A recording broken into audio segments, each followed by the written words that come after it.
Alright, and here we go sa ating part 9 ng WooCommerce full course natin. So, dito naman tayo sa Google Site Kit.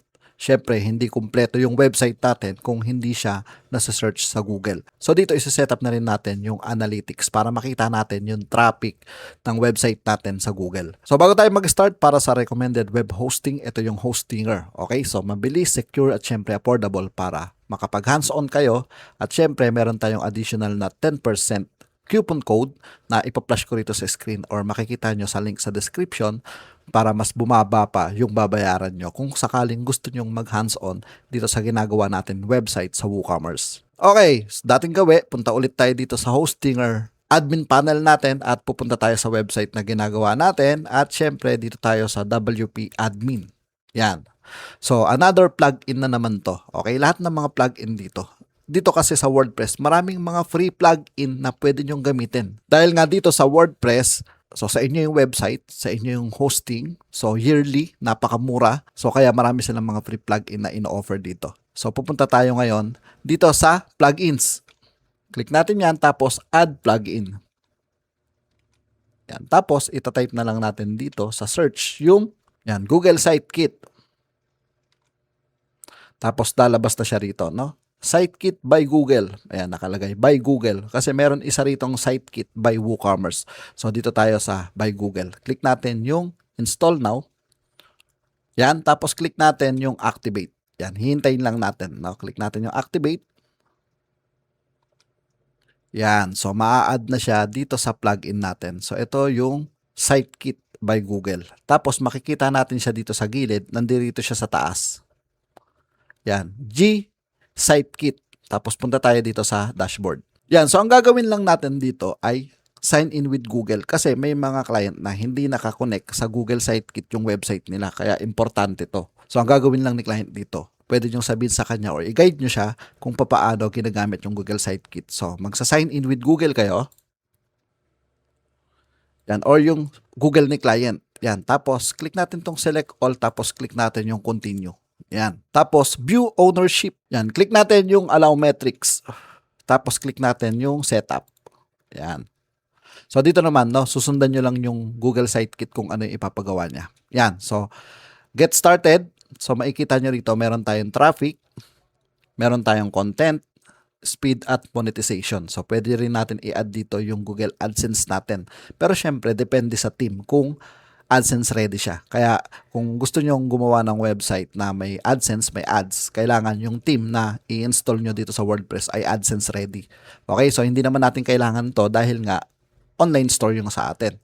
So dito sa traffic, ito yung Google Analytics natin para makita natin kung ilan yung nagbibisita sa website natin. Tapos yung content para mapunta sa Google yung website natin.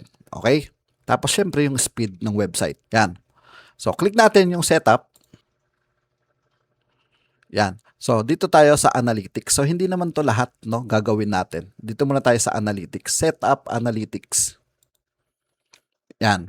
Tapos, kiklik lang natin yung continue. Yan. Tapos, select all. Tapos, continue para ma-setup natin yung analytics natin. Yan. Magkakaroon na tayo rito ng analytics. Yan.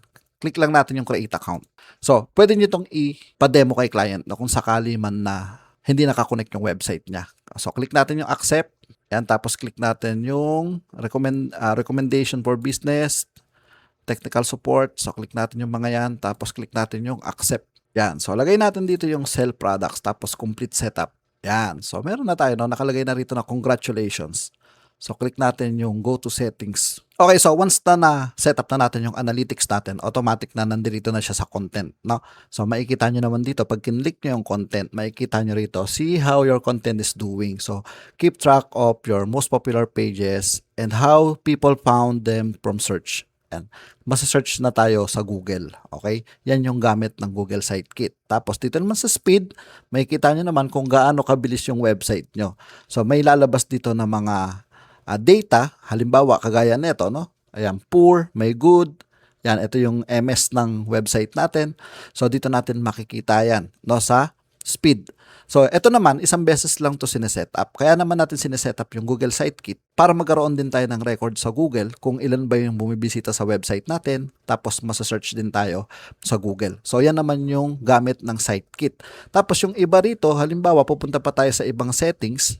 So, kung yung website nyo, lalagyan nyo ng monetization, yan. Search Console connected. Ayan, makikita nyo rito, no? Search Console. So, ibig sabihin, masasearch na tayo sa Google. Yung analytics, connected na din siya at saka yung page speed insight. Yan, connected na siya lahat. So, i-connect lang natin dito yung pinaka-analytics natin. Automatic na yan lahat. So, punta tayo sa dashboard.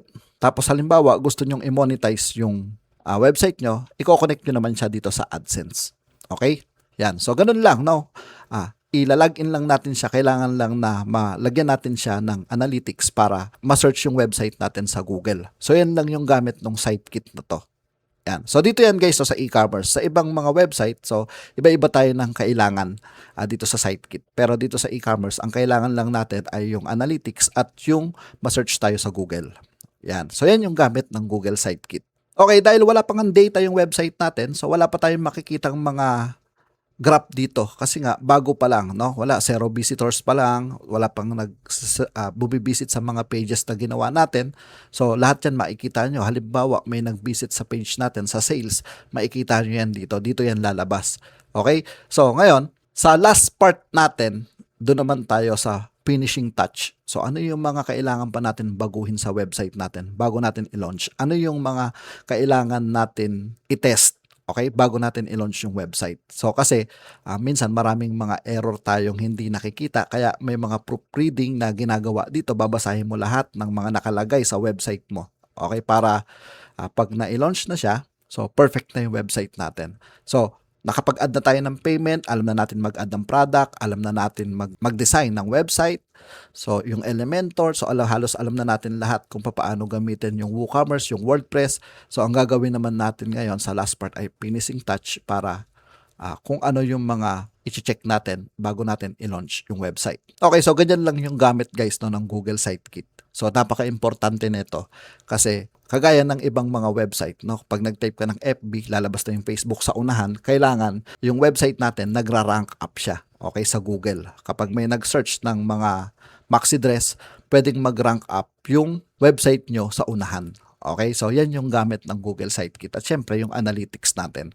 Okay, sa last part natin, finishing touch na tayo, malapit na tayong matapos sa course natin. So sana nakatulong sa inyo yung video na to, so proceed tayo sa part 10.